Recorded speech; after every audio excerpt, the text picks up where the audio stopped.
Bonjour à tous, ravi de vous retrouver dans ce nouveau numéro des Matins du Sénat pour vous faire vivre les débats de la Haute Assemblée. Le Sénat a rejeté mardi un nouvel examen de la loi Pacte pour la croissance des entreprises. Les sénateurs de droite et de gauche s'opposent à la privatisation de la société Aéroports de Paris prévue par le gouvernement. Ils considèrent que cette privatisation ne se justifie pas financièrement et pourrait remettre en cause la sécurité nationale. Plus de 200 parlementaires de gauche, de droite et du centre se sont d'ailleurs réunis cette semaine pour soumettre ce sujet à un référendum d'initiative partagée. Pour valider ce référendum, ils doivent réunir 4,5 millions de signatures citoyennes. Le Sénat contre la privatisation d'Aéroports de Paris, c'est tout de suite. L'ordre du jour appelle la discussion du projet de loi adopté par l'Assemblée nationale en nouvelle lecture relatif à la croissance et à la transformation des entreprises. Dans la discussion générale, la parole est à Madame Agnès Pannier-Runacher, secrétaire d'État auprès du ministre de l'Économie et des Finances.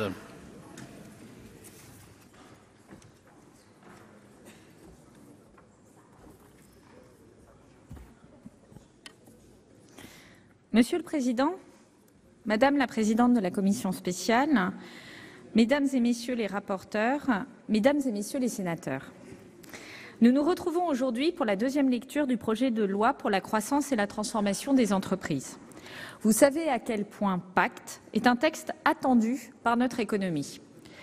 Nous avons eu de longs débats en commission spéciale, puis en séance publique. Nous avons amélioré le texte ensemble, parce qu'en tant que représentant des territoires, vous connaissiez mieux que quiconque les besoins des entreprises. Vous savez qu'une entreprise ne se définit pas en premier lieu par sa taille ou son activité, elle se définit par son territoire. Et grâce à cette expertise, nous avons pu affiner le texte. Vous savez que Pacte est attendu par les salariés. Les salariés sont impatients de bénéficier des dispositifs, notamment en matière d'intéressement et de participation, et d'être mieux associés à la gouvernance de l'entreprise. Pacte est attendu par les chefs d'entreprise, car les chefs d'entreprise sont impatients des simplifications importantes pour créer leur entreprise, embaucher ou assurer leur rebond. Ils attendent la simplification des registres, des déclarations administratives, de la transmission des entreprises. Ils attendent la simplification des seuils sociaux. Pacte est attendu par les épargnants, avec une réforme de l'épargne retraite qui garantira plus de flexibilité, de liberté et de transparence dans son épargne. Pacte est enfin entendu par les jeunes générations, car nous redéfinissons le rôle de l'entreprise dans la société en leur donnant la possibilité de se doter d'une raison d'être. Des jeunes générations qui attendent des entreprises qu'elles donnent un sens à l'économie, qu'elles se battent pour l'inclusion, pour une croissance durable. C'est ce que nous avons voulu affirmer en modifiant le Code civil. Enfin, Pacte est attendu par notre industrie, car toutes ces mesures vont permettre de lever les blocages qui limitent la réindustrialisation de tous les territoires de France. Je terminerai donc sur une conviction. La France fait face à des défis historiques, sûrement les plus brutaux et les plus décisifs des dernières décennies. Les révolutions technologiques menacent de reléguer notre économie dans les 10 prochaines années, non pas à la 7e ou la 8e place dans l'ordre des économies mondiales, mais à la 10e, voire la 15e place, dépassée par le Mexique, le Brésil ou l'Indonésie. Nous devons changer de modèle de croissance et de consommation pour le rendre plus durable. Et nous devons répondre dans le même temps à la hausse des inégalités depuis une décennie. Pacte répond à ces défis. Rejeter le texte, c'est se résigner à ne pas les relever. C'est préférer abandonner notre souveraineté technologique, le combat pour une croissance durable et pour un capitalisme plus respectueux, plus égalitaire et plus conforme à notre tradition européenne. Je vous remercie. Merci, Madame la Ministre. La parole est à Monsieur Michel Canevet, rapporteur de la Commission spéciale pour 5 minutes. Monsieur le Président. Bien, Monsieur le Président, Madame la Ministre, Madame la Présidente de la Commission spéciale, Madame et Monsieur le rapporteur, chers collègues, je voudrais vous dire tout d'abord que nous aurions souhaité que la Commission mixte paritaire soit abordée de façon beaucoup plus positive et, Madame la Ministre, qu'elle puisse être effectivement conclusive. Et tel n'a hélas pas été le cas et nous ne pouvons que le déplorer puisque le Sénat a beaucoup travaillé sur ce texte. Alors on pourra effectivement se consoler peut-être en se disant que sur les 225 articles du texte, finalement un peu plus de la moitié, 114, ont été votés conformes entre les deux assemblées.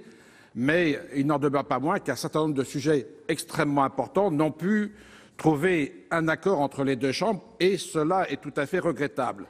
J'ai bien noté, Madame la Ministre, que ce matin, l'OCDE a évoqué de façon plutôt positive les réformes menées en France pour favoriser la croissance. Il faut effectivement que l'on poursuive en ce sens, mais nous avons la conviction, nous ici, au Sénat, qu'il faut continuer à simplifier la vie des entreprises, et nous aurions souhaité que, sur un certain nombre de points, nous allions un peu plus loin dans ce texte, comme nous l'avions proposé. Et ce sont donc des formes de regret que l'on peut exprimer. Alors, il y a eu tout d'abord la situation des commissaires aux comptes. Elisabeth Lamure aura l'occasion tout à l'heure de l'évoquer, mais je dirais simplement que ces professionnels auraient accepté la version évolutive que le Sénat avait proposée. Il y a eu aussi, bien entendu, un aspect important sur l'orientation de l'épargne vers l'économie. C'est important, effectivement, que des moyens financiers soient alloués à nos acteurs économiques pour permettre le développement de cela en France. J'observais, par exemple, sur le Finistère que Finistère Angels, donc, qui participe au capital de petites entreprises, avait financé pour 148 000 € de fonds en 2018, quand il y avait eu 1,4 million d'investis en 2017, et la même tendance a été observée sur les autres départements bretons, ce qui montre bien qu'il y a encore des efforts extrêmement importants à faire pour cela. Alors nous avons un certain nombre de regrets, notamment le fait que les taux dérogatoires pour le forfait social n'aient pu être unifiés à hauteur de 10%, un objectif que l'on voudrait voir poursuivre par ailleurs pour ce qui concerne la fiscalisation de l'intéressement de la participation, que bien entendu nous considérons comme extrêmement importante dans les entreprises, et pour favoriser l'implication de l'ensemble des salariés à la vie de l'entreprise. Mais nous aurions souhaité que cela puisse aller un peu plus loin, comme nous aurions souhaité que le salarié puisse avoir plus le choix de l'affectation de son épargne, que ce soit sur de l'épargne longue, en retraite ou à destination d'entreprise, voire sur l'affectation immédiate, mais il nous semble important que le salarié puisse effectivement avoir le libre choix de l'affectation de son épargne. Il y a aussi, bien entendu, sur l'accord d'intéressement, nous souhaitons un peu de simplification. En particulier, j'assistais récemment aux rencontres salariales de l'épargne, vous y étiez, Madame la Ministre, également en fond d'acte, et j'entendais des chefs d'entreprise dire qu'il fallait que l'on puisse conclure des accords d'intéressement à tout moment de l'année. Ben oui, ça nous semble tout à fait logique. Pourquoi attendre autant de temps lorsque l'on s'est mis d'accord? Alors je voudrais aussi appeler l'attention du gouvernement sur l'évolution du Code civil et les risques induits par l'introduction dans le Code civil de la modification adoptée à l'Assemblée nationale, pour dire que cela représente quand même des risques contentieux et juridiques extrêmement forts, et qu'il me semblait qu'au Sénat, nous avions justement une formulation qui permettait de réduire ces risques, et je regrette que cela n'ait pu être retenu par l'Assemblée nationale. Sur l'article 61 septies, sur les sociétés à mission, que je trouve tout à fait intéressant, un concept intéressant, il eût fallu que les entreprises puissent librement s'organiser à notre sens et ne pas définir un cadre trop contraignant dans la loi comme cela a été réalisé à l'Assemblée nationale. Un point de vigilance également sur le 62 quinquès pour ce qui concerne la nullité des délibérations s'il n'y a pas de respect de la parité. Oui, il y a des risques juridiques là extrêmement forts, donc il faut y être vigilant. Sur les questions de surtransposition, nous regrettons que pour ce qui concerne la transparence des rémunérations d'une part, ou la responsabilité de plein droit des agents de voyage d'autre part, nous soyons en situation de surtransposition. Il faut qu'on en évite cela. Et enfin, pour conclure sur les questions de recours à l'ordonnance, si nous pouvons nous réjouir que pour ce qui concerne le gaz ou la dématérialisation des factures, on ait pu introduire dans le texte des évolutions. Tel n'a pas été le cas pour ce qui concerne l'électricité, alors que nous avions fourni un travail important. Merci, Monsieur le Président. Merci, Monsieur le rapporteur. La parole est à Madame Elisabeth Lamure, rapporteure de la Commission spéciale, pour 5 minutes. Bonjour. Monsieur le Président, Madame la Ministre, mes chers collègues, en débutant nos discussions, je voudrais tout d'abord vous faire part du sentiment de déception que nous partageons avec mes collègues rapporteurs de ce projet de loi Pacte. En effet, le sujet des privatisations, qui aurait dû faire l'objet d'un projet de loi distinct, a dévoyé ce texte. Cette question, qui ne concerne d'ailleurs nullement les entreprises, a masqué tout le texte, y compris dans les médias, au détriment même de la communication du gouvernement envers les entreprises. En dehors des privatisations, ce texte aurait pu, ou même aurait dû, recueillir une large majorité dans les deux assemblées, autour de mesures utiles, à défaut d'être toujours ambitieuses ou novatrices. Des ouvertures étaient pourtant possibles sur de nombreuses dispositions. Nous l'avons constaté en première lecture, mais peu ont été suivis des faits, même si un certain nombre d'apports du Sénat, pas les plus importants, ont été conservés par l'Assemblée nationale. Nous avons le sentiment que ces ouvertures ont été les victimes des privatisations, alors même qu'elles prolongeaient la logique initiale du projet de loi au service des entreprises. Sur la question des seuils d'effectifs, par exemple, nous avons relevé à 100 l'ensemble des seuils aujourd'hui fixés à 50 salariés dans le Code du travail, car ce seuil de 50 constitue un réel frein pour la création d'emplois et la croissance des entreprises. Nous étions pourtant prêts à trouver un compromis autour de 70, un seuil qui a un sens du point de vue économique, et tout en excluant les institutions représentatives du personnel. Mais nos collègues députés n'ont pas saisi cette occasion. S'agissant de la réforme du contrôle légal des comptes, je rappelle que nous en avons accepté l'économie générale, alors même que nous avions de sérieuses réserves quant à son impact sur la sécurité financière des sociétés et ses conséquences sur la profession et le maillage territorial des petits cabinets. Outre des modalités de contrôle renforcées dans les groupes, nous avons proposé un report de l'entrée en vigueur de la réforme à 2021 pour permettre à la profession de s'adapter à ce changement brutal et développer de nouveaux services. Sauf pour l'outre-mer, ces ajustements n'ont pas non plus été pris en compte et la réforme s'appliquera dès le 1er septembre 2019.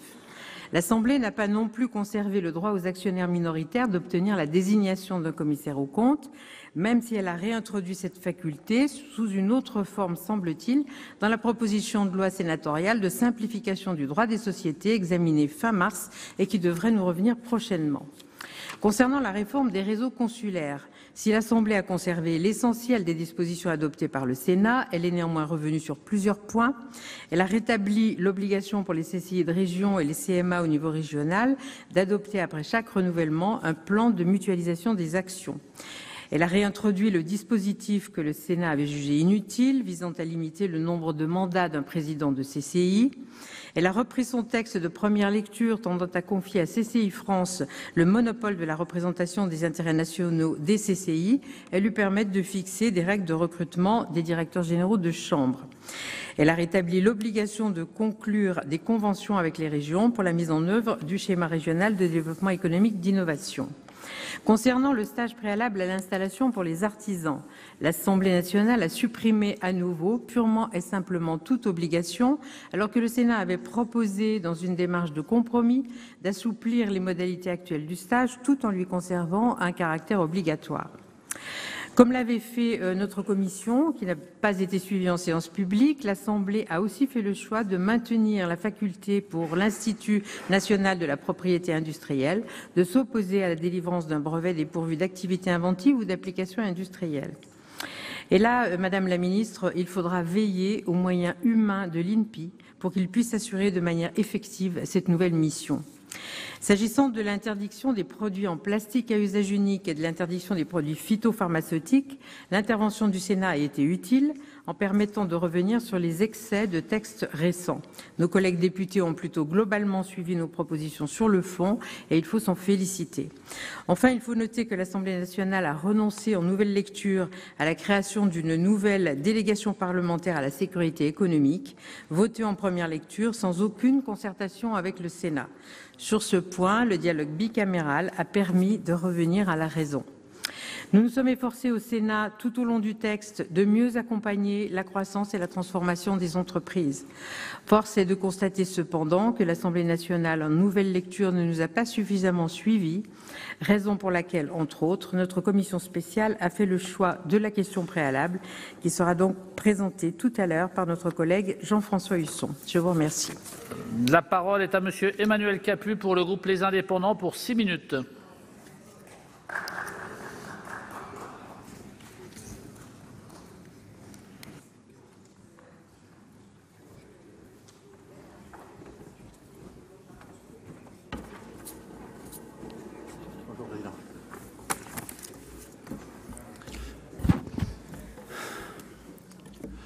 Monsieur le Président, Madame la Ministre, Madame la Présidente de la Commission spéciale, Madame et Messieurs les rapporteurs, mes chers collègues, nous voilà donc de nouveau réunis pour débattre du projet de loi pour la croissance et la transformation des entreprises. Manifestement, c'est la dernière fois et donc, au nom du groupe Les Indépendants, je tiens à nouveau à saluer le travail mené par la Commission spéciale et ses 3 rapporteurs, Elisabeth Lamure, Michel Canevet et Jean-François Husson, sous la présidence de Catherine Fournier.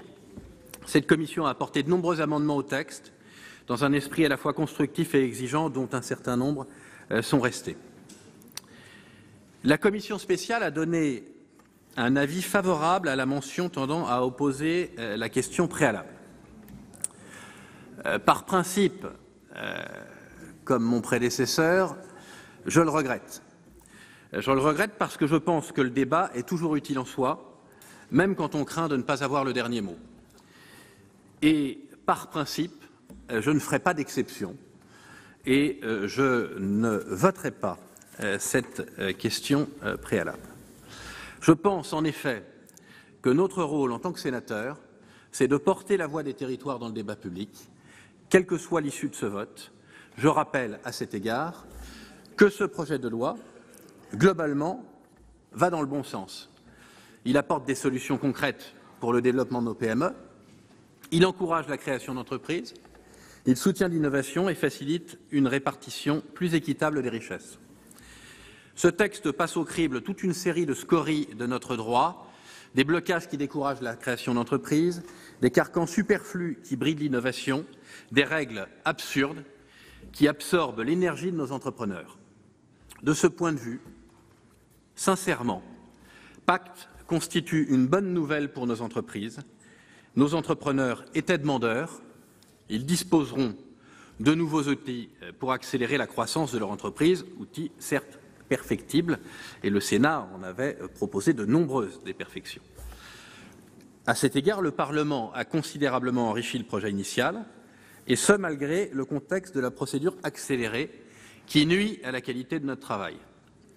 Le Sénat a notamment veillé à faire entendre la voix des territoires dans les débats, avec un objectif clair, que les mesures ne restent pas hors sol, qu'elles répondent concrètement aux besoins de nos PME et ETI qui structurent notre tissu économique. Je pense tout particulièrement à l'amendement déposé par notre groupe et adopté en première lecture concernant l'organisation du réseau des chambres des métiers et de l'artisanat. L'Assemblée, sur ce point, a entendu la voix du Sénat et gardé l'essentiel de nos dispositions. Nous maintiendrons ainsi dans nos territoires un réseau dense pour accompagner les entrepreneurs de proximité. Le Sénat a également porté des propositions ambitieuses que l'Assemblée n'a pas conservées. C'est vrai, telles que le relèvement du seuil de 50 à 100 salariés. Il s'agit pourtant d'une mesure décisive pour la croissance de nos PME et l'émergence de nouvelles ETI. Nous avions là l'opportunité d'accélérer leur développement en faisant davantage confiance à nos entrepreneurs. Sur ce texte, comme sur tant d'autres, le Sénat s'est ainsi montré en même temps raisonnable et ambitieux. Raisonnable, car il a veillé, à l'heure où notre société apparaît plus fracturée que jamais, à ce que tous les territoires bénéficient des fruits de la croissance. Ambitieux, car il a proposé d'aller encore plus loin sur nombre de mesures qui visent à libérer les énergies et à susciter chez nos concitoyens l'envie d'entreprendre. C'est pourquoi je regrette que les discussions aient achoppé sur la question des privatisations, et tout particulièrement sur celle d'ADP. Le refus opposé à cette mesure, qui n'était pas dénué d'arrière-pensée politique, nous a privés de l'opportunité de nous faire entendre. Nous pouvions y apporter les garde-fous que nous jugions essentiels pour assurer à la puissance publique la pleine maîtrise du cadre dans lequel cette concession devra s'opérer. Car elle va s'opérer, mes chers collègues. Aussi, mes chers collègues, je ne peux pas m'empêcher de penser que si le Sénat avait suivi les recommandations de la Commission spéciale, sa voix aurait davantage pesé dans la prise de décision, et certaines des garanties qui ont d'ailleurs été intégrées en deuxième lecture à l'Assemblée nationale l'auraient été dès la première lecture au Sénat, si nous avions suivi l'avis de notre Commission spéciale. De même, pour la modification de l'objet social dans le Code civil, comme nombre d'entre vous, sur ces bancs, je considère que nous ne corrigerons pas les vices du capitalisme en inscrivant des vœux pieux dans la loi. Les amendements proposés par la commission spéciale auraient permis de limiter les risques juridiques pour nos entreprises, tout en conservant la déclaration de principe. Mais le Sénat a opté pour la suppression pure et simple de l'article 61. Résultat, l'article 61 a été rétabli dans sa version d'origine, sans les garanties que nous espérions. Mes chers collègues, n'oublions pas la situation dans laquelle se trouve notre pays, qui étouffe sous la pression fiscale et l'excès des réglementations. Tout ce qui simplifie l'activité de nos entreprises et recentre l'État sur ses missions régaliennes redonnera du souffle à notre économie. Il en va de notre capacité à maîtriser notre destin dans un monde incertain. Il en va de notre capacité à maintenir une souveraineté nationale. Non, pour moi, je pense que le débat n'est pas clos. Loin s'en faut. Le Sénat il a toujours des arguments à faire valoir, des positions à défendre sur les textes qui ne sont jamais définitifs, quand bien même nous craindrions de ne pas avoir le dernier mot. C'est pourquoi j'aurais souhaité poursuivre l'examen du projet de loi en deuxième lecture, et c'est pourquoi le groupe des Indépendants ne votera pas en faveur de la question principale et s'abstiendra majoritairement pour ceux qui s'abstiendront et votera contre la question préalable pour ceux qui voteront contre. Dans la suite de la discussion générale, la parole est à Monsieur Fabien Gay pour le groupe communiste républicain citoyen écologiste pour 6 minutes.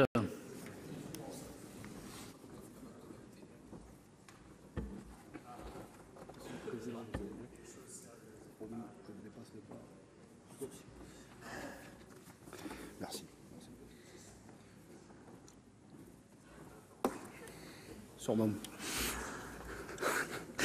Monsieur le Président, Madame la Ministre, mes chers collègues, nous restons clairement opposés à ce texte gouvernemental qui casse les seuils sociaux, détricote la Caisse des dépôts et consignations, supprime le stage préalable à l'installation des artisans et le recours aux experts comptables.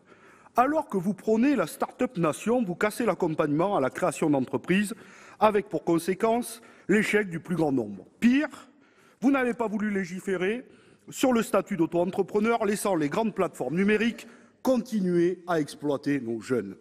Vous avez réformé l'épargne retraite alors que vous vous apprêtez, pour répondre à la crise sociale, à allonger la durée de cotisation et reculer l'âge de départ à la retraite et casser la retraite par répartition. Madame la Ministre, nous n'avons pas dû visiter les mêmes ronds-points ni discuter avec les mêmes personnes, car je n'ai vu aucune pancarte indiquant « Nous voulons mourir au travail ». Enfin, vous réalisez le tour de force de parler du partage de la valeur sans évoquer les salaires et leur augmentation. En 200 articles, ce qui devait être un pacte entre l'entreprise et l'État se transforme en pacte des loups entre l'État et les rapaces de la finance. Encore une fois, vous cédez aux revendications du MEDEF, offrant un panel de droits nouveaux au patronat et aucun droit nouveau pour les salariés. Mais nous sommes aussi opposés à la droite sénatoriale qui n'a fait qu'empirer le texte, amendements sur le plastique ou encore aggravation de la casse des seuils sociaux. Vous avez même réussi, mes chers collègues, le tour de force de supprimer une des rares avancées du texte sur l'objet des entreprises et leurs responsabilités sociales et environnementales. Dans ces conditions, notre groupe ne prendra pas part au vote sur la question préalable. Alors que notre pays aspire à plus de justice sociale et fiscale, exige plus de citoyenneté et de démocratie sociale, vous répondez compétition, libéralisme, profit. Nous ne choisirons donc ni le parti de la droite sénatoriale, ni encore moins celui de la droite gouvernementale. Pour nous, c'est blanc bonnet et bonnet blanc. Nous regrettons finalement une seule chose, Madame la Ministre, ne pas prolonger avec vous le débat sur les privatisations et notamment celle sur ADP. Car, comme un certain nombre de mes collègues, j'ai eu accès au cahier des charges. Sans révéler ce qu'il contient, clause de confidentialité oblige, je peux par contre évoquer ce qu'il ne contient pas. Par exemple, aucun recensement des 8600 hectares que détient ADP, encore moins leur valeur au prix du domaine actuel. Je pensais, naïvement, Madame la Ministre, que lorsqu'on vendait un bien commun, on recensait au moins ses actifs. Sans cela, comment fixer un prix ? Est-ce que 10 milliards est le bon prix alors que 8600 hectares en Île-de-France constituent une pépite inestimable qui intéressera certainement bon nombre de promoteurs. J'invite aussi, mes chers collègues, à consulter la page 38 sur les relations avec les collectivités territoriales, destiné à rassurer les nombreux élus locaux opposés à cette privatisation. Je vous rassure, ce sera une lecture rapide puisqu'elle contient 3 lignes. Enfin, je ne suis pas un spécialiste des privatisations comme vous, Madame la Ministre, mais je trouve que 56 pages pour brader un actif de 10 milliards, c'est un peu léger. Je me rappelle que lorsque j'ai acheté mon petit pavillon avec ma femme, le notaire nous a fait remplir un dossier de 65 pages. Il y aurait donc moins de paperasse à remplir pour acheter une maison que pour acheter un aéroport. Depuis le refus du Sénat, vous avez affûté vos arguments. Vous avez même publié un document intitulé « Les 10 idées fausses sur l'aéroport de Paris ». En premier, vous dites « C'est faux, l'État ne privatise pas ADP, car au terme d'une période de 70 ans, l'intégralité des infrastructures d'ADP sera rendue à l'État ». Vous oubliez dans ce petit document de dire qu'il faudra indemniser le concessionnaire au prix auquel on estimera l'aéroport, non pas aujourd'hui, mais en 2089. Qui pourra l'estimer aujourd'hui? Personne. Peut-être même que l'État n'aura pas les moyens de le racheter dans 70 ans. De plus, il n'existe aucun alinéa dans le cahier des charges sur la manière dont l'actif est rendu à l'État au bout de la concession de 70 ans. Le deuxième argument de votre document n'est pas moins surprenant. L'État ne cède pas un monopole. Cela, j'ai envie de vous le dire, seul le Conseil constitutionnel, que nous souhaitons saisir avec une grande majorité d'entre vous dans notre diversité, pourra le dire. Rappelons que 85% des touristes européens et 95% des touristes extra-européens atterrissent par ADP. Je pense qu'on peut dire que c'est un monopole. Surtout, vous dites qu'ADP devrait faire face à une concurrence européenne et mondiale féroce avec les hubs de Francfort, de Londres ou ceux des pays du Golfe. Je veux vous dire mon étonnement, car si un touriste veut visiter Paris, je ne vois pas pourquoi il irait atterrir à Doha. Je ne connais personne d'ailleurs qui choisisse sa destination de vacances pour visiter tel aéroport ou goûter la gastronomie de tel fast-food. Voyez-vous un Anglais voulant assister au tournoi Destination au Stade de France atterrissant à Francfort? Enfin, vous avez utilisé un argument dans tous les médias, l'État n'a pas vocation à gérer des magasins de luxe et des boutiques. Évidemment, ce sont les taxes aéroportuaires versées par les compagnies et les magasins et les parkings utilisés par les usagers qui sont rentables, et non les pistes en elles-mêmes. Mais s'il n'y avait pas de pistes pour que les avions décollent et atterrissent, il n'y aurait pas de compagnie aérienne qui verse une taxe, ni de passagers qui consomment dans les magasins. C'est donc un raisonnement par l'absurde. C'est comme vouloir dissocier l'autoroute du péage, la gare de la ligne de chemin de fer ou encore le port du bar de la Marine. Pour conclure, Madame la Ministre, je voudrais finir par vous poser une question à laquelle vous n'avez pas répondu, ni Monsieur le maire. Loin de moi l'idée de vouloir répandre des fake news, d'adhérer à une théorie du complot ou de relayer un Vinci bashing. Mais souhaitez-vous toujours vendre l'ensemble des parts à Vinci, qui sera indemnisé en tant qu'actionnaire minoritaire, ou comme le président de la République aux collectivités territoriales adossées au groupe Artian, ou encore à la Caisse des dépôts du Québec? Je crois que nous sommes en droit de savoir, ainsi que les Françaises et Français. Et je vous fais une dernière proposition. Comme 185 parlementaires, nous avons co-signé la proposition de loi pour un référendum. Et si vous êtes si sûr de vous, d'avoir raison contre tous et tous, faites un référendum et donnez la parole au peuple pour leur demander « Êtes-vous d'accord de vendre encore un bien commun et de servir les intérêts financiers ?» Chers collègues, dans la suite de la discussion générale, la parole est à Monsieur Martial Bourquin pour le groupe socialiste pour 5 minutes.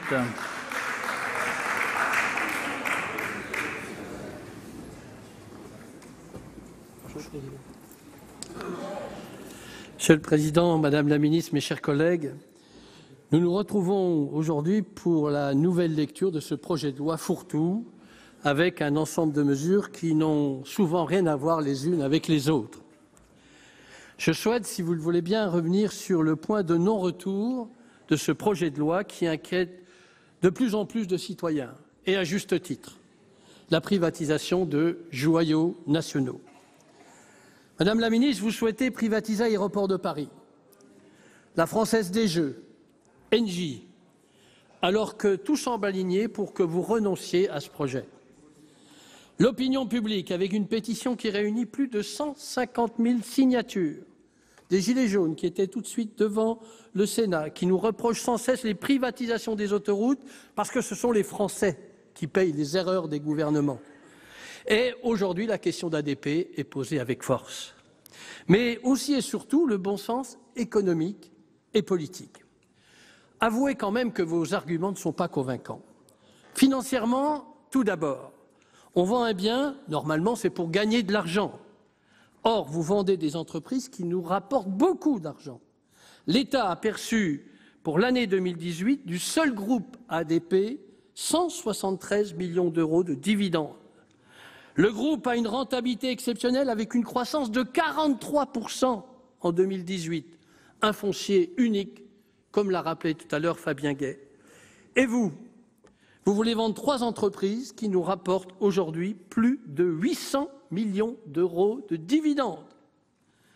Et ça, c'est chaque année. Pourquoi vendre ces 3 entreprises? Pour l'alimenter, vous nous dites, un fonds d'innovation de rupture à hauteur de 250 millions. Vous oubliez de nous dire que quasiment les seuls dividendes d'ADP pourraient payer ce fonds d'innovation de rupture. Vous allez perdre 600 millions d'euros qui ne reviendront plus dans les caisses de l'État chaque année. Où est le bon sens économique dans tout cela? Madame la ministre, je vous le dis avec gravité, ADP est le symbole du transfert de richesses publiques vers les multinationales.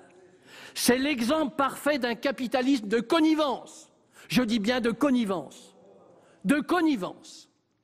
Plus précisément, vous souhaitez privatiser 2 monopoles de fait, ADP et FDJ. Or, c'est le contraire de la Constitution. L'article 9 de la Constitution, dans son préambule, dit que tout bien de l'État qui fonctionne en monopole ne peut pas être privatisé. On ne brade pas les biens de la nation. Eh bien, ADP est un monopole naturel, une frontière extérieure stratégique, un outil de souveraineté, et on passe bien sûr forcément par ADP pour la grande partie des venues et des sorties du territoire. J'entends dire certains que l'État n'a pas vocation à gérer des boutiques. Mais enfin, ADP, c'est un aéroport, un des plus grands du monde, avec des passagers, des avions. Dans l'ancien monde, la première vocation d'un aéroport, ce ne sont pas les boutiques et les duty-free. C'est bien sûr une entreprise stratégique qui doit être gérée par l'État. C'est un actif stratégique. Haute incompréhension. Pourquoi privatiser alors que nous savons que Toulouse, que les autoroutes ont été des erreurs et nous poursuivons dans les mêmes erreurs? Vous connaissez l'adage? Une erreur, ce n'est pas très grave quand on apprend et qu'on la corrige. Là, vous continuez dans l'erreur, vous accélérez, vous klaxonnez pour rentrer dans le mur et vous poursuivez. Alors pourquoi vous entêter? Pourquoi privatiser? Je répète, ce capitalisme de connivence nous gêne beaucoup. C'est un choix aussi purement idéologique. Vous nous dites que le privé serait mieux à même de gérer une entreprise que le public. C'est là de l'idéologie pure. Alors, est-ce que c'est pour satisfaire Vinci, qui n'a pas obtenu Notre-Dame-des-Landes? Certainement, peut-être, nous verrons. Ou alors, est-ce que le président de la République, qui souhaite réaliser son rêve inachevé de ministre de l'économie, celui de privatiser Aéroport de Paris après Toulouse, incapable de voir l'échec de cette privatisation? Madame la ministre, vous prenez une responsabilité historique. Vous vendez la France à la découpe. C'est l'argent des Français que vous dilapidez et ça, nous ne vous l'autoriserons pas. Nous nous battrons jusqu'au bout pour éviter cette dilapidation des fonds publics et des actifs stratégiques de la nation. Dans la suite de la discussion générale, la parole est à monsieur Vincent Capo-Canellas pour le groupe Union centriste pour 8 minutes.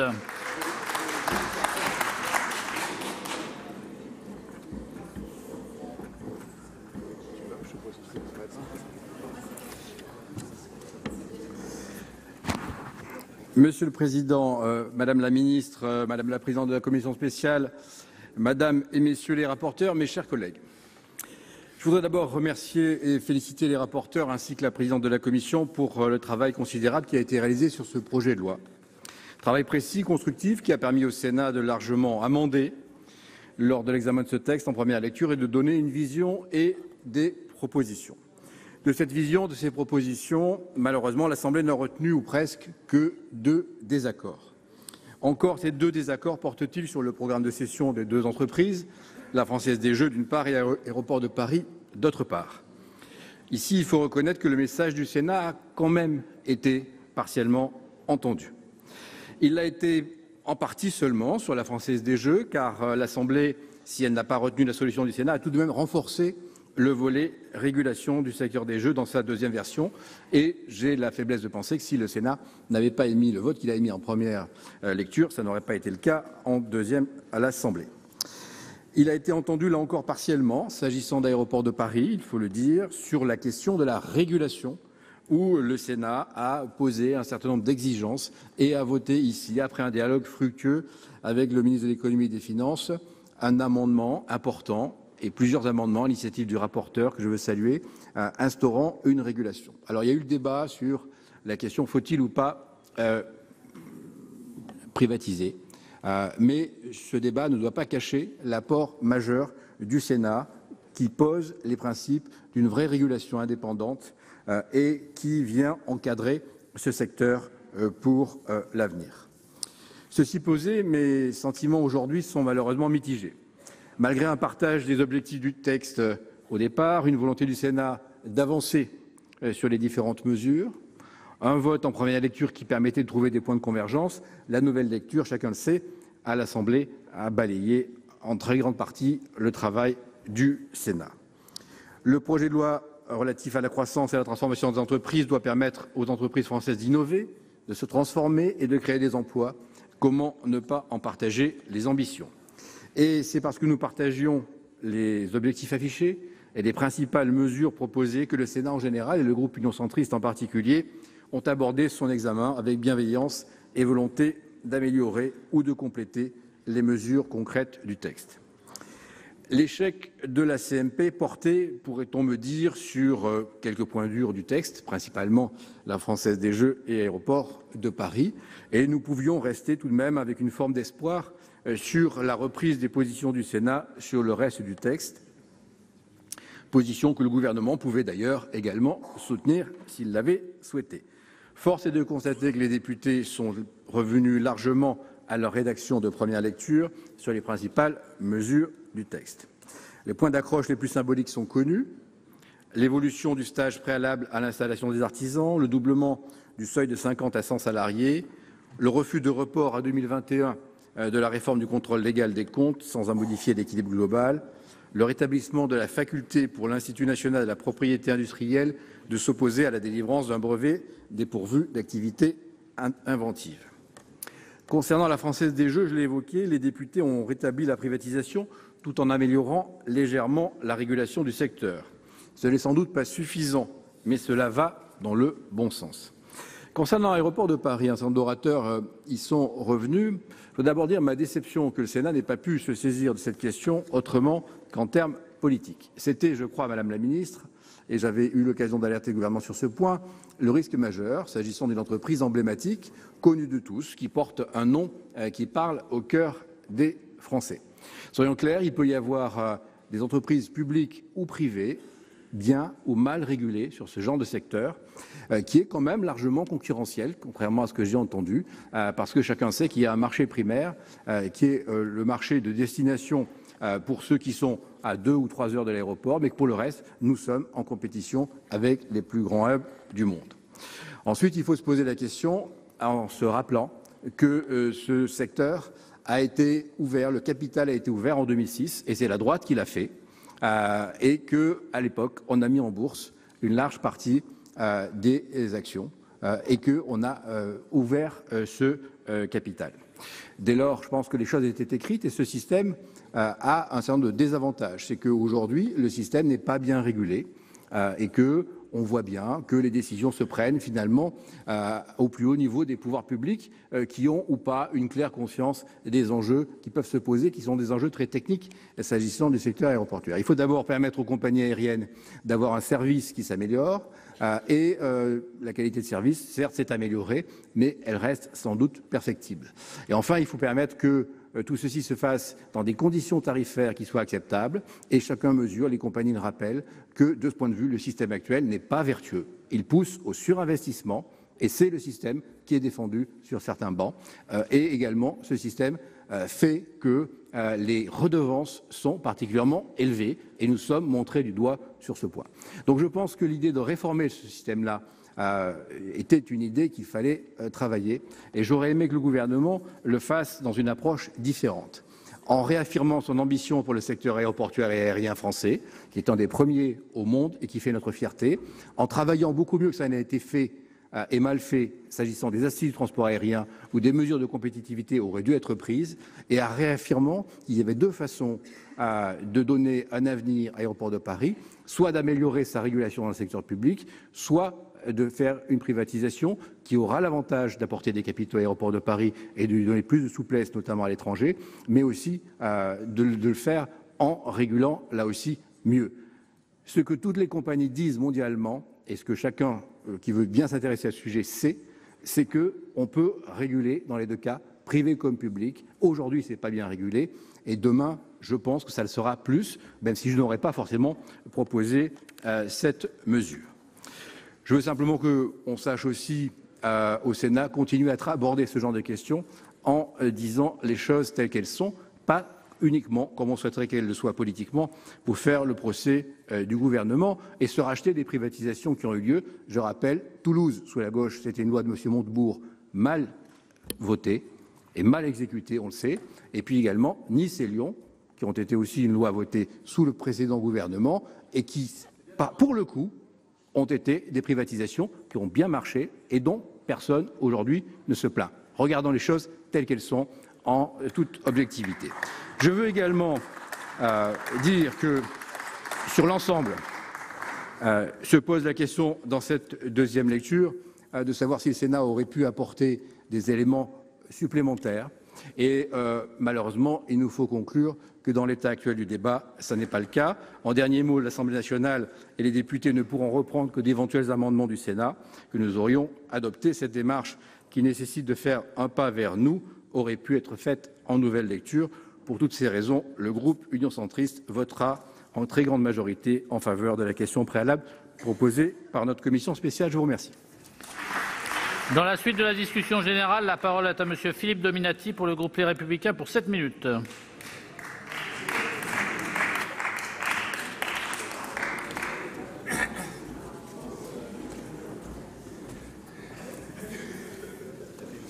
Monsieur le Président, Madame la Ministre, Madame la Présidente de la Commission spéciale, Madame et Messieurs les rapporteurs,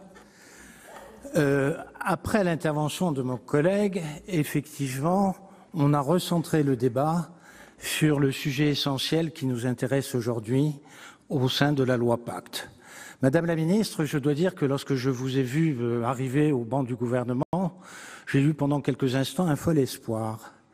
Parce que je sais que vous connaissez le monde de l'entreprise, vous avez exercé des fonctions dans diverses entreprises et je me suis dit que le gouvernement nous avait envoyé un interlocuteur pour aborder le sujet essentiel qui nous concerne dans cette loi Pacte, puisque effectivement, après de nombreux efforts au Sénat, en commission, lorsque nous sommes arrivés en commission spéciale, on s'est aperçu qu'on dénaturait le sujet essentiel, qui était la loi pour l'amélioration des entreprises, et finalement, la privatisation d'Aéroports de Paris était la seule préoccupation du gouvernement, que pour cette seule préoccupation, le gouvernement était prêt à remettre en cause l'ensemble du texte et que l'entêtement du gouvernement nous devient de plus en plus incompréhensible. Alors je voudrais revenir très rapidement pour les raisons pour lesquelles le Sénat, dans une très large majorité, et pour des élus partisans éventuellement de l'économie libérale comme moi, partisans d'une manière générale de la privatisation comme moi, nous nous sommes opposés très fortement à la privatisation d'Aéroport Charles de Gaulle. Tout d'abord, il y avait la durée de la concession, anormalement longue. Je rappellerai que pour le tunnel sous la Manche, c'était 50 ans. Il y avait un risque technologique, il y avait une incertitude, des aléas économiques. Là, on est parti d'entrée de jeu sur 70 ans.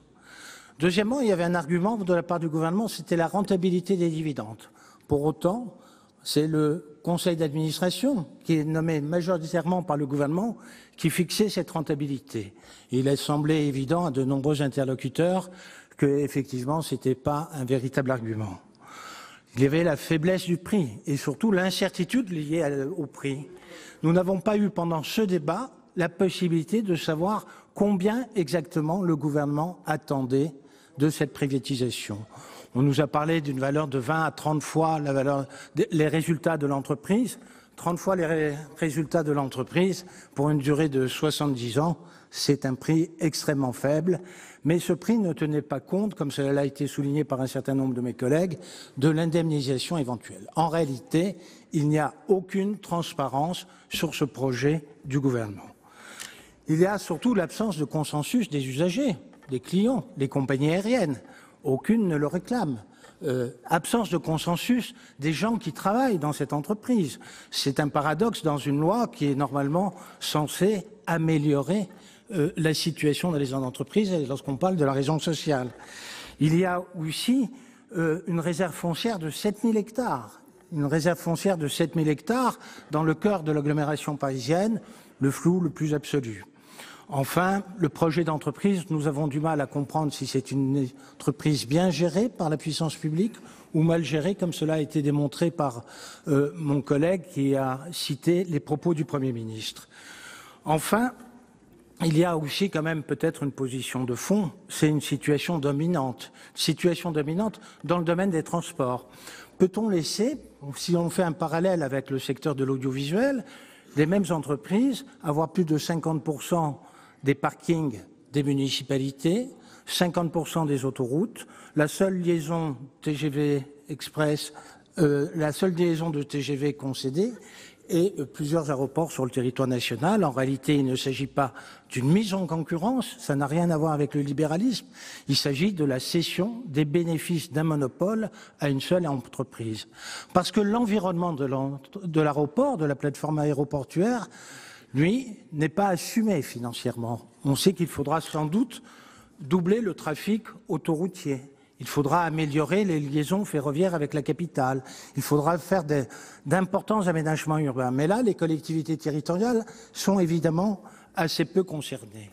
Alors, effectivement, la solitude du gouvernement, votre propos que j'ai entendu, c'est-à-dire le discours du gouvernement à cette tribune, qui évoque peu ce sujet d'aéroport de Paris, explique aujourd'hui votre présence. Le ministre, en réalité, déjà prend de la distance. L'ensemble du gouvernement prend de la distance parce qu'on sent très bien que ce sujet est un sujet délicat. C'est un sujet extrêmement délicat et je comprends la prudence des autres personnalités du gouvernement et je regrette qu'on ait choisi une chef d'entreprise comme vous pour ne pas nous apporter aucun argument dans vos propos préliminaires. Deuxièmement, il s'est passé un certain nombre d'événements depuis le débat en première lecture. Il y a eu le cahier des charges. C'est vrai qu'il est éminemment faible, voire ridicule. Ça a été très bien dit par un de mes collègues tout à l'heure. Un cahier des charges qui ne tient absolument pas compte des besoins des collectivités territoriales et des départements. Il y a eu l'intrusion de l'État néerlandais auprès de la compagnie Air France, qui est le principal utilisateur de la plateforme aéroportuaire. Et là, on a vu le gouvernement et le ministre nous tenir des propos totalement différents, en disant que quand même, c'était une intrusion, que c'était inélégant, qu'on ne comprenait pas pourquoi, parce que la compagnie, elle, était stratégique. L'aéroport ne l'est pas, mais la compagnie est stratégique. Enfin, il y a le renouvellement du président par le chef de l'État qui a confirmé qu'il y aurait un troisième mandat pour le président actuel. Alors pour une société qui est mal gérée, ça pose peut-être quelques incertitudes, quelques problèmes. Si l'État est insatisfait du président, pourquoi le renouveler? Ce sont que 3 éléments. Mais l'élément le plus important, peut-être, il est cette semaine dans le journal Investir, où il y a une interview du président Romanet qui explique les projets d'aéroport de Paris. Il les explique très bien. 6 milliards d'investissements d'ici 2025. L'ouverture du terminal 4. La volonté de commercialiser de 60 000 m² à 80 000 m² les commerces. La volonté, tout simplement, de passer à l'international de 281 millions de passagers à 400 millions de passagers d'ici 2025, c'est-à-dire 10% du temps de la concession que vous voulez donner. Et puis les 350 hectares avec 1 500 000 m² de constructibilité.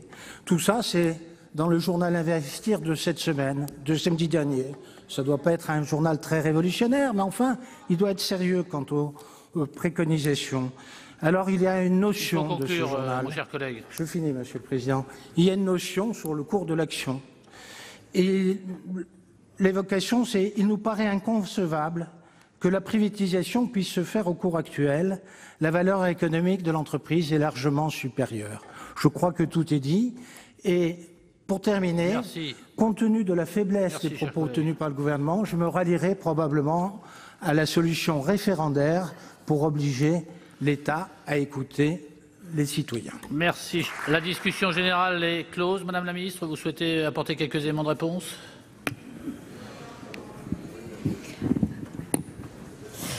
Monsieur le Président, Mesdames et Messieurs les sénateurs, je vous remercie pour cette discussion générale. Je vois qu'elle revient sur un certain nombre de sujets qui ont été assez largement débattus. Je veux dire que ce texte a fait l'objet de 36 heures de discussion en séance publique, dont une partie assez large concentrée sur Aéroport de Paris, comme vous le mentionnez, et où toutes les questions que vous remettez à nouveau sur la table ont été assez largement traitées, discernées.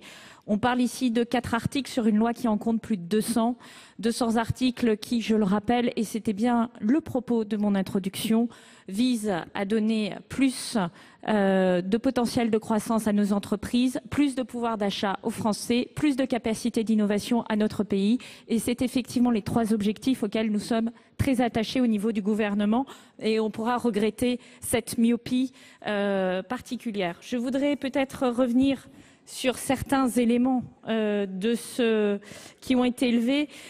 Monsieur Canvet, je vous rassure, il est tout à fait possible de conclure des accords d'intéressement tout au long de l'année. Si vous concluez, par exemple, au 3e trimestre, il sera applicable pour l'ensemble du 2e semestre. Donc, ce point-là a bien été traité. S'agissant, Madame Lamure, des commissaires aux comptes, nous avons amélioré le texte à l'Assemblée, d'ailleurs en suivant un certain nombre de recommandations sur la réforme de l'audit, sur la base des propositions formulées par le Sénat. Vous avez mentionné l'entrée en vigueur différée pour la réforme en Outre-mer. Il s'agit aussi pour les CAC pas d'une disposition couperet. On l'avait assez largement développé puisque je rappelle que les mandats sont conclus pour 6 ans et qu'il faudrait que les entreprises soient extrêmement rapides en réalité pour pouvoir l'appliquer dès le 1er janvier 2019. S'agissant des seuils sociaux, Monsieur Adnot, il est indiqué que c'est compliqué et illisible. Moi, j'ai l'impression, pour en avoir discuté avec beaucoup d'entreprises, que ça leur convient parfaitement et que leur sujet, c'est surtout quand est-ce que la loi est promulguée. S'agissant Monsieur Gay, nous détricotons la Caisse des dépôts. Je pense que vos propos sont allés au-delà de votre pensée. Nous cassons les retraites par répartition. Je n'ai pas vu une disposition sur les retraites par répartition. Vous n'avez jamais vu sur les ronds-points des Gilets jaunes revendiquer de mourir au travail, mais je pense qu'ils revendiquent d'avoir du travail. Et c'est bien l'objectif qui nous motive aujourd'hui. Je me réjouis de votre soutien sur la responsabilité sociale de l'entreprise. Je regrette que vous ne mentionniez pas les progrès de ce texte sur la parité, sur la participation des salariés, sur l'intéressement, sur la participation des salariés au conseil d'administration, sur la transition écologique et énergétique avec le fléchage de l'épargne des Français vers ces projets-là. Et je pourrais continuer à en citer d'autres. Sur les privatisations, j'ai dit que compte tenu des propos longs, je n'y reviendrai que très légèrement. Je voudrais rappeler qu'Engie a bien été privatisé, ça date de 2003. Je ne peux pas revenir trop sur ce sujet puisque justement je le connais un petit peu. Les monopoles. Lorsque vous faites le match retour, vous savez, celui qui s'est passé au parc au Grand Stade, et que vous allez par exemple à Wembley, vous pouvez passer, suivant l'endroit de votre départ, par Francfort, par Paris, par Schiphol, voir si vous venez d'un peu plus loin par Doha. C'est bien ça qu'on parle. Aujourd'hui, le trafic, il n'est pas en point à point, il est par des hubs. C'est l'essentiel du trafic aéroportuaire. Sur le cahier des charges que vous citez, 56 pages, il s'agit du cahier des charges d'exploitation. Il est évident que sur la partie cession, il y aura la description précise des actifs, comme dans ce genre de dispositif. De manière générale, d'ailleurs, je voudrais dire qu'il y a sur les bancs de cette Assemblée un certain nombre de sénateurs et d'élus qui ont été associés à des opérations de privatisation qui d'ailleurs pour certaines, cela a été rappelé, se sont très bien passées et qui, je pense, se souviennent que ces opérations de privatisation sont extrêmement encadrées, que ce soit par la commission de transfert des participations, que ce soit par toutes les règles qui fait que, évidemment, on ne va pas vous dire comment ça va se passer parce que c'est une compétition. C'est une compétition. Et oui. Et donc, quel est le prix de vente? Si on l'annonçait tout de suite, nous n'aurions aucune chance d'avoir un meilleur prix de vente. Un prix de vente d'une entreprise, c'est la perspective de ses revenus futurs. Et c'est pour ça que le discours est vain. Vous citez ma connaissance des entreprises pour avoir fait effectivement un tout petit peu de cession-acquisition. Lorsque vous achetez une entreprise, vous regardez quelle est la perspective de gain que vous espérez de cette entreprise à long terme. Ça s'appelle la valeur actualisée nette. C'est un des éléments de formation du prix. Et dire qu'aujourd'hui, on se prive de richesses futures, non. En réalité, c'est attrapé dans le prix de vente immédiatement, sauf à penser que l'entreprise aurait caché des perspectives et un potentiel de croissance qui ne serait pas aujourd'hui connu du marché, ce qui ne me semble pas le cas, puisque vous avez mentionné, Monsieur Dominati, justement ces perspectives vigoureuses qui, je pense, sont aujourd'hui correctement attrapées dans le prix de l'action, voire peut-être nous permettront d'avoir une prime. Je ne peux pas le dire aujourd'hui, c'est tout l'enjeu de l'opération que nous allons conduire. Enfin, je voudrais juste m'arrêter un instant sur la notion de capitalisme de connivence. Je pense que ce genre d'appellation, permettez-moi d'être un peu solennel, est irresponsable, voire inacceptable, quand bien même elle fait impression sur le peuple. Ce sont ce genre de formules un peu toutes faites et qui font plaisir à tout le monde qui expliquent ce qui se passe aujourd'hui sur les ronds-points. Et je ne me permettrai pas, moi, de rebondir sur les revendications des Gilets jaunes qui souhaitent supprimer cette Assemblée parce que je ne pense pas que c'est une revendication raisonnable.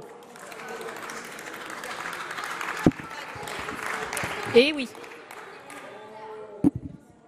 Sur le nombre des parlementaires, ça c'est autre chose.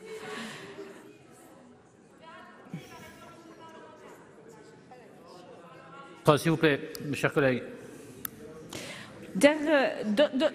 Sous le même ordre d'idées, d'ailleurs, Monsieur Huguenet, je ne rappellerai pas les conditions de vote de la loi Pacte à 6h30 du matin, un samedi matin, sur les bancs de cette Assemblée. Je rappelle que le scrutin public à l'Assemblée nationale ne permet pas à un sénateur de voter pour 40 personnes, comme c'est le cas ici. Donc forcément, et vous le savez, il est normal qu'il n'y ait pas tout le monde sur les bancs parce que les autres travaillent en commission et c'est très bien. Ou ils font autre chose d'utile à la nation et c'est très bien.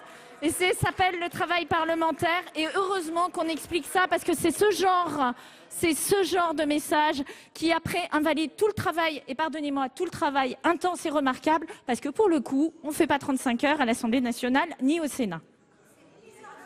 Enfin, je me reconnais parfaitement dans la citation du général de Gaulle et je note qu'il avait inventé avant tout le monde le « en même temps ». Voilà qui me réjouit. Monsieur le sénateur, oui, alors, monsieur le sénateur Dominati, la durée de concession de 70 ans, je ne vais pas revenir sur le fait que le tunnel sous la Manche, c'est une concession de 99 ans, mais ce n'est donc pas inédit.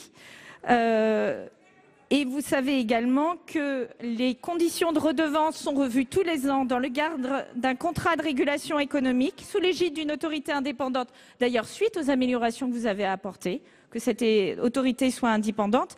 Et ce contrat est lui-même révisé tous les 5 ans ou rediscuté tous les 5 ans. Voilà. Enfin, Monsieur Touraine, vous indiquez qu'on se prive d'une participation au-delà de 50 ETP. En fait, c'est facultatif, on peut le faire en dessous de 50 ETP. Et lorsque vous mettez en place un dispositif de participation, évidemment, vous avez intérêt à le maintenir.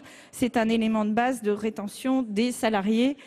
Et c'est faire peu de cas de tout le travail que nous avons fait sur l'intéressement, avec d'ores et déjà nos ambassadeurs qui sont sur le terrain pour faire en sorte que les PME déploient des accords d'intéressement sur la base d'accords qui sont d'ailleurs mis en ligne sur le site de Bercy pour faciliter les choses. Je vous remercie. Merci Madame la Ministre. Donc la discussion générale est close. Nous passons à la discussion de la motion tendant à opposer la question préalable. Monsieur Michel Canevet, Madame Elisabeth Lamure et Monsieur Jean-François Husson ont déposé au nom de la commission spéciale une motion distribuée sous le numéro 1 tendant à opposer la question préalable au texte en discussion. La parole est à Monsieur Jean-François Husson pour la motion pour 10 minutes. Bonjour Président. Monsieur le Président, Madame la Ministre, mes chers collègues, pour défendre la motion que notre commission spéciale a adoptée à l'initiative de ses 3 rapporteurs, je développerai 3 axes. La plus-value apportée par le Sénat à l'occasion de l'examen de ce texte, dont je veux dire que nous pouvons être collectivement fiers. La situation de blocage qui ressort du texte de nouvelle lecture de l'Assemblée et enfin les perspectives, les enseignements que nous pouvons tirer de ce parcours législatif. Commençons par ce qui reste du travail sénatorial sur ce projet de loi.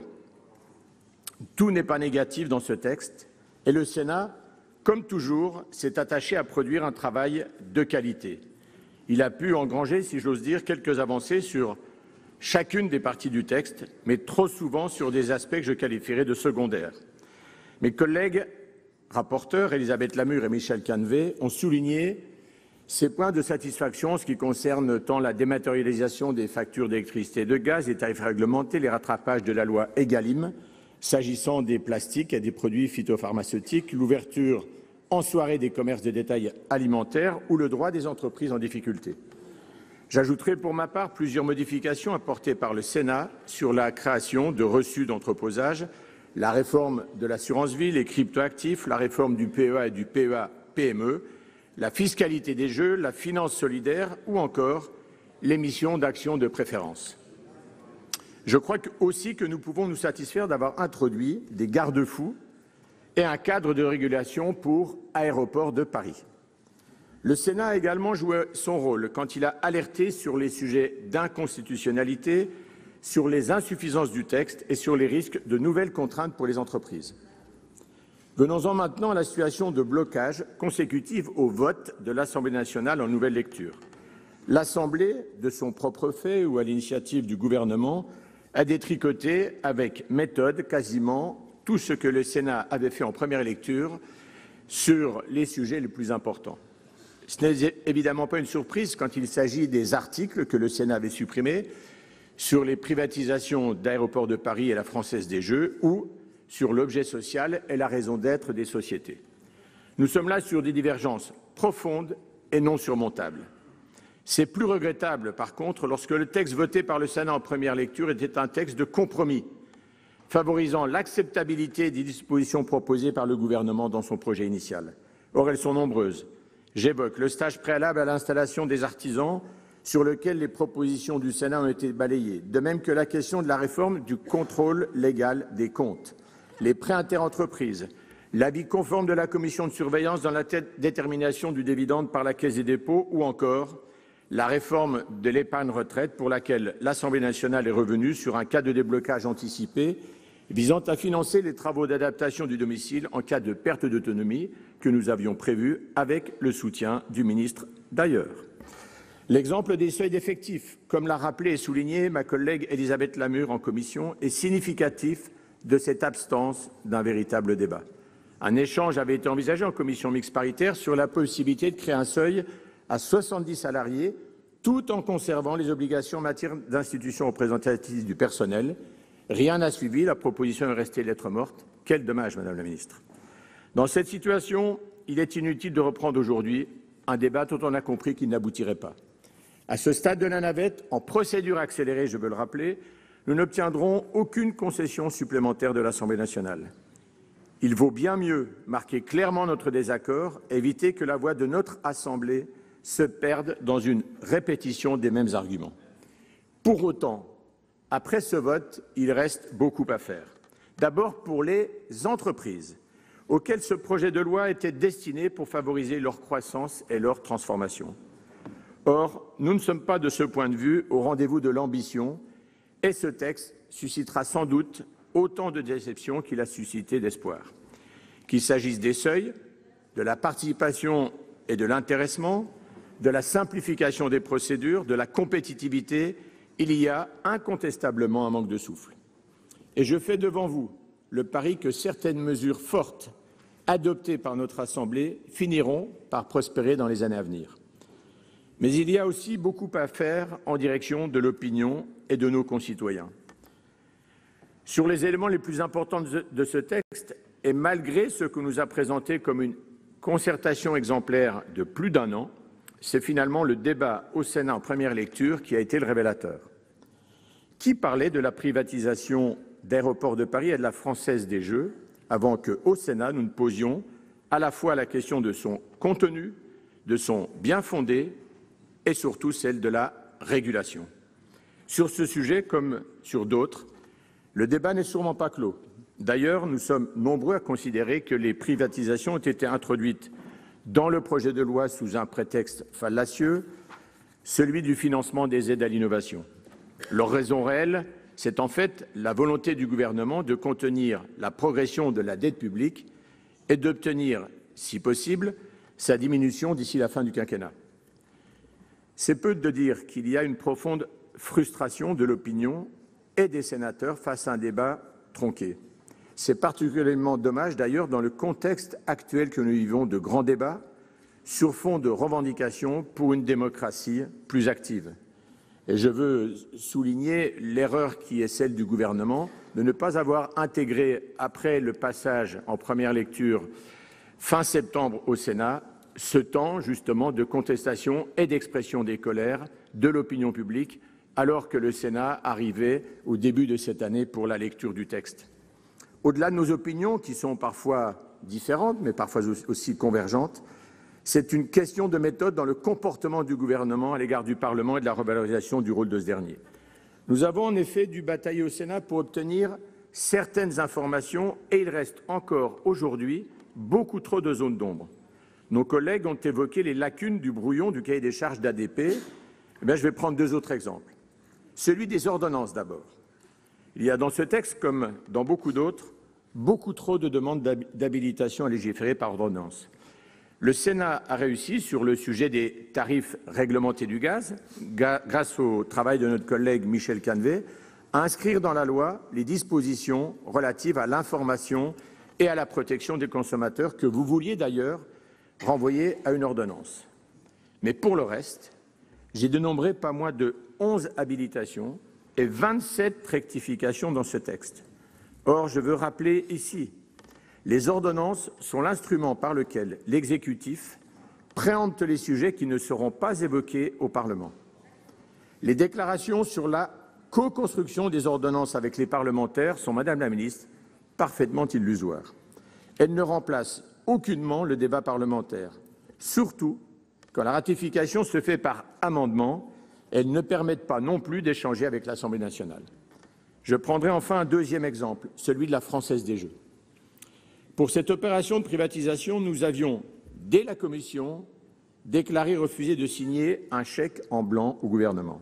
Or, au bout du compte et à ce jour, tant le périmètre des droits exclusifs confiés à l'opérateur que les contours de la régulation du secteur demeurent incertains et je continue de penser que rien ne nous garantit aujourd'hui que le gouvernement ne favorisera la valorisation de l'entreprise au détriment des impératifs de santé publique et d'addiction au jeu.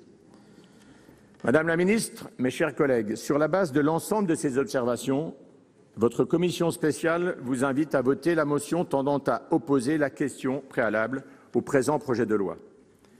Pour autant, il nous semble que le Sénat aura une nouvelle fois démontré sa capacité à être un législateur minutieux, précis et vigilant sur la qualité apportée à élaborer la loi. Je veux ici enfin réaffirmer avec force l'utilité et l'intérêt du bicamérisme pour une démocratie vivante et forte dont la France peut et doit s'enorgueillir. Merci. Madame la Ministre, l'avis du Gouvernement sur cette motion ?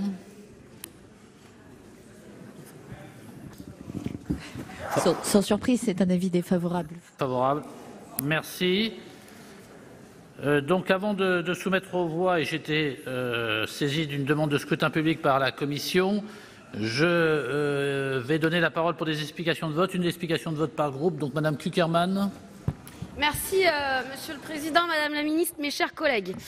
Comme l'a dit mon collègue Fabien Gay, nous ne prendrons pas part au vote de la question préalable déposée par la Commission spéciale. Nous regrettons en effet que la majorité sénatoriale refuse de débattre à nouveau d'un texte d'une telle ampleur.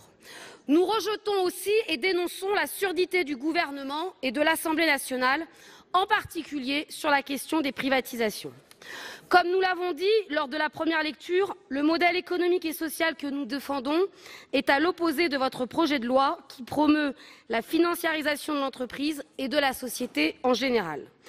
Alors que notre pays aspire à plus de justice, justice fiscale, justice sociale, mais aussi au sein de l'entreprise, c'est finalement l'injustice sociale que vous érigez en modèle de réussite au nom d'une certaine conception de la compétitivité. Alors que nos concitoyens rejettent en bloc la destruction ordonnée des services publics, qui ont fait de notre pays un véritable modèle, vous continuez dans la voie du désengagement de l'État. Vous faites le choix de la dérégulation au risque de fragilisation de l'ensemble de nos PME. Vous prétendez vouloir libérer les entreprises et en particulier les PME, et pourtant rien dans ce texte ne remet en cause la domination des grands groupes, donneurs d'ordre, qui pressurent au quotidien nombre de ces petites et moyennes entreprises. Rien sur la sous-traitance, rien sur la chaîne de valeur. Enfin, et c'est le cœur de notre opposition, ce projet de loi accélère le désengagement de l'État, garant d'un certain ordre économique, mais aussi de l'État actionnaire. Il y a de trop nombreux renoncements dans ce texte. Vous renoncez à contrôler les jeux d'argent. Vous renoncez à un service public de l'énergie à l'heure où la précarité énergétique n'a jamais été aussi forte dans notre pays. Vous renoncez à la véritable maîtrise publique du transport aérien. C'est d'ailleurs sans doute pourquoi ce texte ne passe pas. Au milieu d'un grand débat, au cours duquel vos orientations ont été sévèrement critiquées, vous maintenez un entêtement, un aveuglement qui défie toute rationalité et pèse sur tout choix futur de politiques publiques différentes.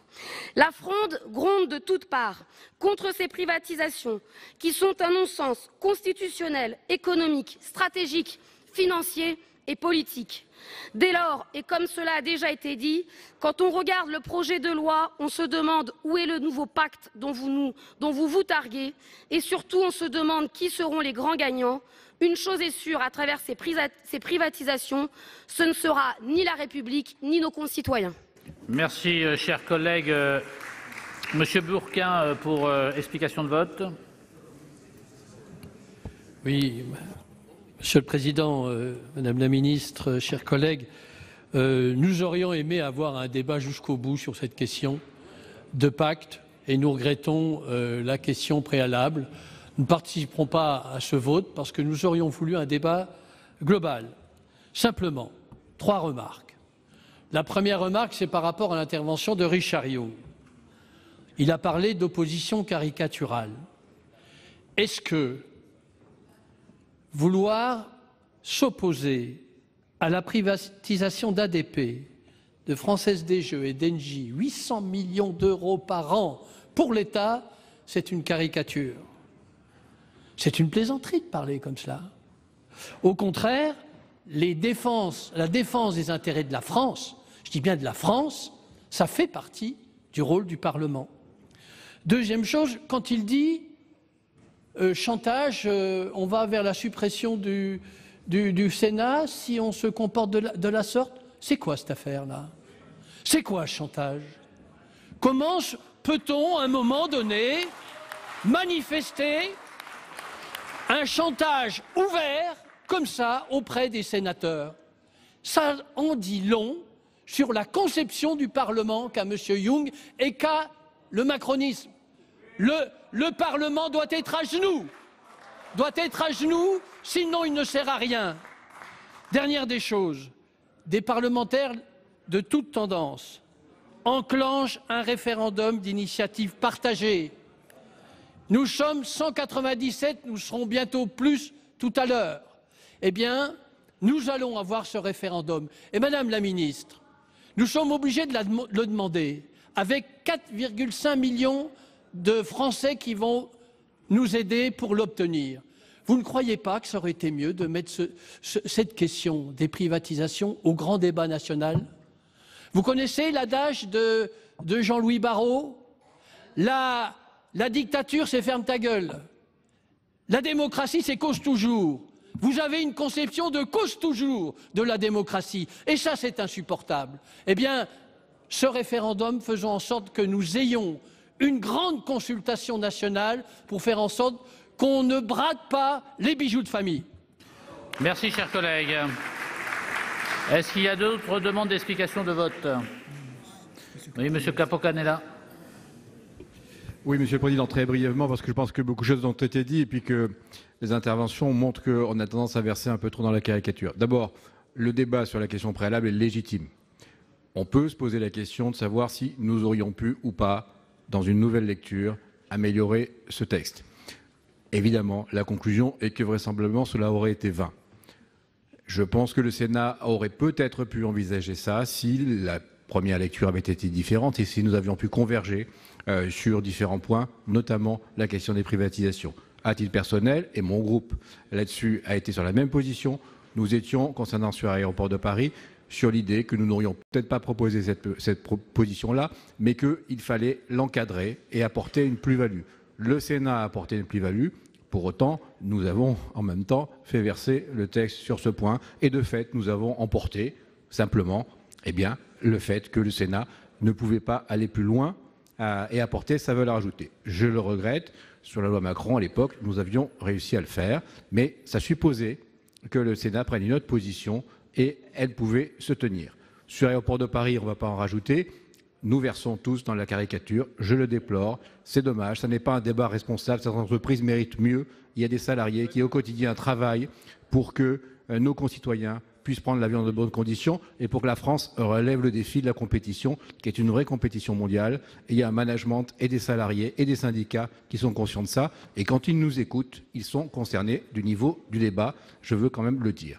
Maintenant, je veux dire aussi que le gouvernement aurait dû faire des pas vers le Sénat, n'a pas su le faire, et que nos collègues députés auraient aussi dû faire des pas vers le Sénat et n'ont pas su le faire. Dans ces conditions, nous préférons voter la question préalable en déplorant un certain nombre de choses, comme je viens de le faire, mais je crois que ceci n'apporterait pas plus si nous devions continuer ensemble, bien au contraire. Merci, chers collègues. Monsieur Dominati, pour explication de vote. Oui, Monsieur le Président, évidemment, notre groupe votera la question préalable, mais je voudrais revenir sur un certain nombre de propos. C'est parce que le Sénat a fait preuve de sérieux sur notamment le dossier d'Aéroport de Paris qu'aujourd'hui nous sommes dans une impasse politique. En réalité, il n'y a eu aucune écoute de la part du gouvernement, aucune volonté au moment de la commission paritaire, alors que sur tous les sujets, un consensus allait se dégager. En réalité, pour le bien des entreprises françaises, nous étions tous d'accord. Seulement, le gouvernement, lui, avait un objectif sur l'aéroport de Paris. Et c'est uniquement parce qu'il s'est concentré sur cet objectif qu'il a cassé, en réalité, la possibilité d'un consensus sur la loi Pacte. Il ne faut pas inverser les rôles. Et effectivement, on voit bien que le Sénat est puni. On voit bien que le ministre désintéresse du sujet. On voit bien que le Premier ministre n'est plus là pour répondre. L'autre jour, il y a une question d'actualité. La ministre des Transports n'était pas là. C'est M. Griveaux qui a dû répondre pour le gouvernement pour expliquer pourquoi on allait privatiser l'aéroport de Paris. Effectivement, chacun se refile la patate chaude ailleurs. Alors c'est parce que nous avons joué notre rôle à fond qu'on a essayé jusqu'à la commission paritaire d'aboutir et que devant l'échec de ce dialogue, qu'on est obligé aujourd'hui de faire la question préalable parce que c'est une décision politique. La question préalable, ça veut dire que, quels que soient les argumentaires du gouvernement sur les autres sujets, il ne veut pas parler de l'essentiel, et l'essentiel, c'est cette question politique, et on est obligé, pour attirer l'attention de l'opinion publique, de dire exactement ce qu'il en est sur la technicité du dossier. Ce dossier, techniquement, vous n'avez pas apporté, Madame la Ministre, de réponse dans votre très courte réponse sur ce débat. Aucune des réponses techniques n'a été donné. Vous êtes parti sur un examen sur le rôle du Sénat. Je ne sais pas si c'était votre mission ou si c'est votre mécontentement d'être dans cette situation, dans cette impasse technique où vous n'apportez pas d'arguments face aux critiques qui sont faites sur ce dossier. Toujours est-il que c'est ce que nous attendions. Nous ne l'avons pas eu dans ce débat une fois de plus, et donc nous voterons la question préalable. Merci, chers collègues. Vous n'avez plus de demande d'explication de vote. Madame la ministre, vous souhaitiez faire une courte réponse? Une courte réponse, s'il vous plaît, parce que... Très courte. Non, juste pour signaler que dans le grand débat, des sujets sont montés.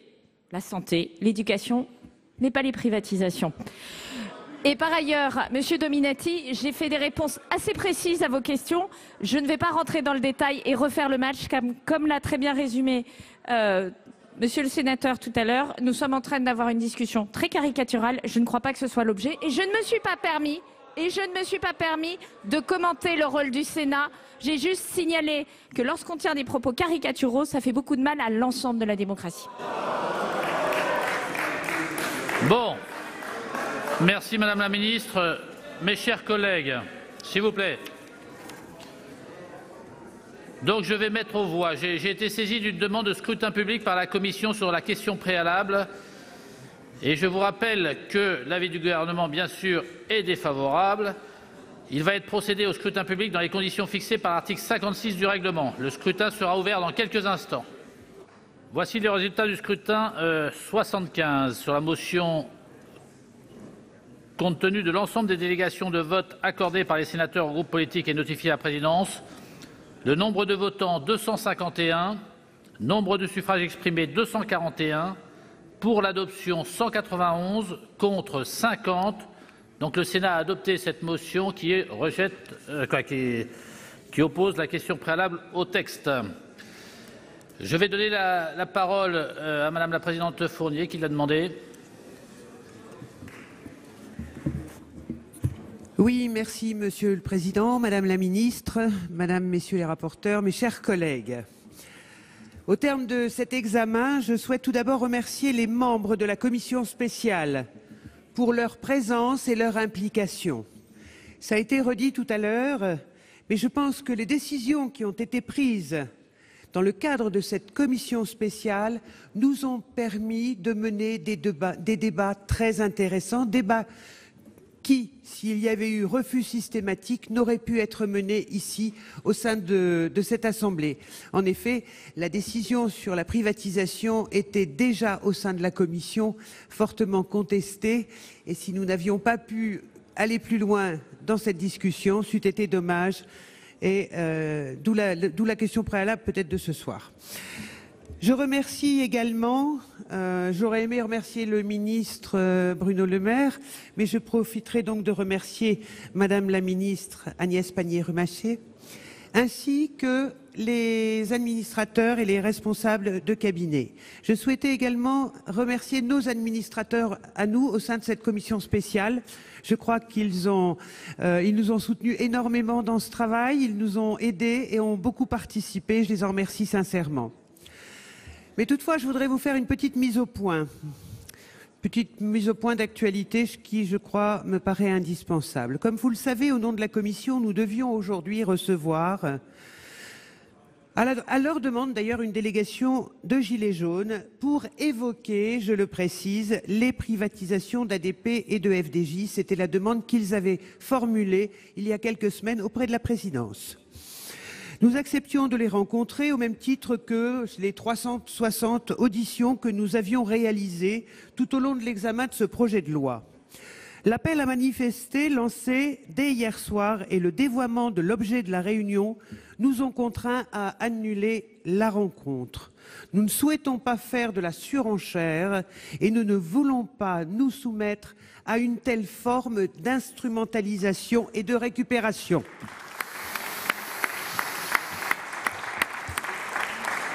Le Sénat est à l'écoute de tous, mais indépendant dans ses décisions.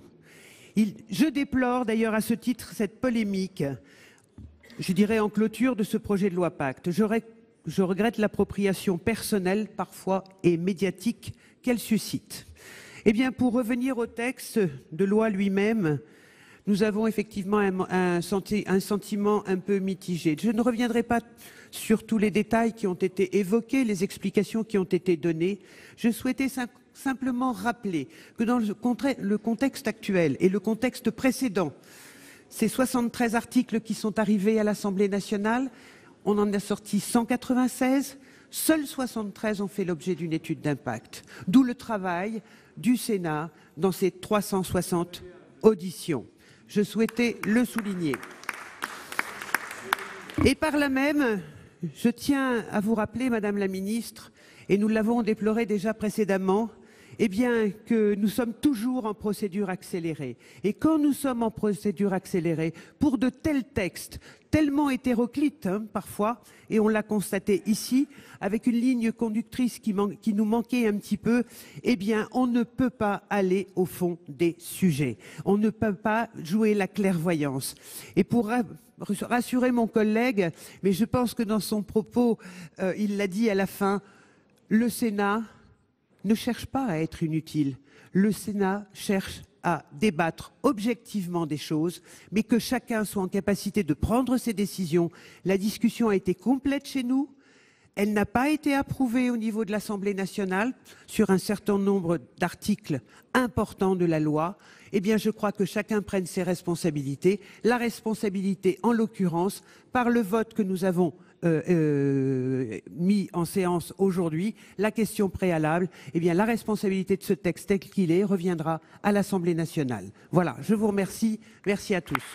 Le Sénat a donc rejeté une nouvelle fois le projet de loi Pacte sans l'examiner pour s'opposer à la privatisation de la société Aéroports de Paris. Vous l'avez vu, le climat a été très tendu entre les sénateurs et la secrétaire d'État auprès du ministre de l'Économie. Agnès Pannier-Runacher a regretté que l'ensemble de ce projet de loi, qui fait au total plus de 200 articles, soit rejeté à cause de seulement 4 articles sur les privatisations.